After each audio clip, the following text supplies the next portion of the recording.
ನಾನೊಂದು ಕಾಡು ಬಿದಿರು, ನನ್ನನ್ನು ಕೊಳಲು ಮಾಡಿ ನಿನ್ನ ತುಟಿಗಿರಿಸಿ ಸಾಕಷ್ಟು ಸಂತೋಷ ನೀಡುವ ಈ ಜಗತ್ತಿಗೆ ಆನಂದ ಕೊಡುವಂಥ ರಾಗಗಳನ್ನು ಅದರಲ್ಲಿ ಹೂಡು ಅನ್ನೋ ಪ್ರಾರ್ಥನೆಯನ್ನು ಮಾಡಿದ್ದೀನಿ. ಈ ಕವಿತೆಗೂ ನಾನು ವಿವರಿಸಲಿಕ್ಕೆ ಹೋಗಲ್ಲ, ಇದನ್ನ ವಾಚನ ಮಾಡ್ತೀನಿ. ಅದರ ವಿವರಣೆಯನ್ನು ನಿಮ್ಮ ಅನಿಸಿಕೆಗೆ ಅನುಗುಣವಾಗಿ ನೀವೇ ಅರ್ಥೈಸ್ಕೊಳ್ಳಿ. ಕೊಳಲ ಮಾಡು.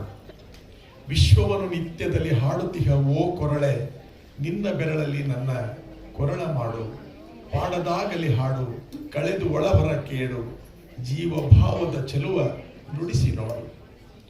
ಏನಿಹುದು ನನ್ನಲ್ಲಿ ನೀ ಹುಡುಕಲು ತಿರುಳು, ನಿನ್ನುಸಿರಿ ನಾಸಿಸುವ ನಾ ಬರಿಯ ಬಿದಿರು.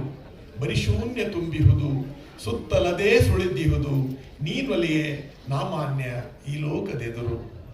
ಹಾಡುವವ ನೀನಾಗಿ, ಕೇಳುವವ ನೀನಾಗಿ, ನನ್ನ ಬಾಯಿ ಕಿವಿ ಮಾಡು ನಿನ್ನ ರಾಗಕ್ಕೆ.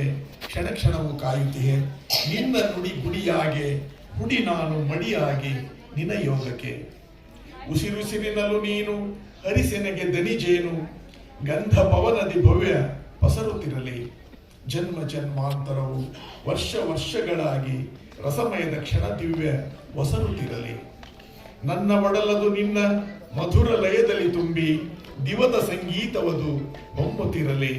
ಹೃನ್ಮನದಿ ನೀ ತರುವ ಗಂಧರ್ವ ಗಾನವದು, ಭವದಿ ನಿಜದಾನಂದ ಚುಮ್ಮುತ್ತಿರಲಿ. ಮಂಗಳ ರವಿ ಮೇಡಮ್ ಅವರು ಇದಕ್ಕೆ ಮೂಲ ಗಾಯಕಿ. ಇವತ್ತು ಅವರೇ ಹಾಡ್ತಾ ಇದ್ದಾರೆ. ಇವರು ಸ್ಟುಡಿಯೋದಲ್ಲಿ ಹಾಡ್ತಾ ಇದ್ದಾಗ ಸುನೀತಾ ಚಂದ್ರಕುಮಾರ್ ಅವರು ಸಂಗೀತ ನಿರ್ದೇಶನ ಮಾಡಿದ್ರು. ಅವರು ಅಳ್ತಾ ಇದ್ರು ಸರ್. ಇವರು ಹಾಡ್ತಾ ಇದ್ರೆ ಅವ್ರು ಅಳ್ತಾ ಇದ್ರು.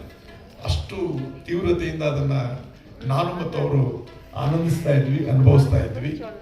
ಈಗ ಆ ಸರದಿ ನಿಮ್ಮದು ಅಂತ ಹೇಳ್ತಾ ಮೇಡಮ್ ಅವರಿಗೆ ಯಾವತ್ತು ಧನ್ಯವಾದ ಹೇಳಕ್ಕಾಗಿರ್ಲಿಲ್ಲ, ಇವತ್ತು ಧನ್ಯವಾದ ಹೇಳ್ತಾ ಇದ್ವಿ.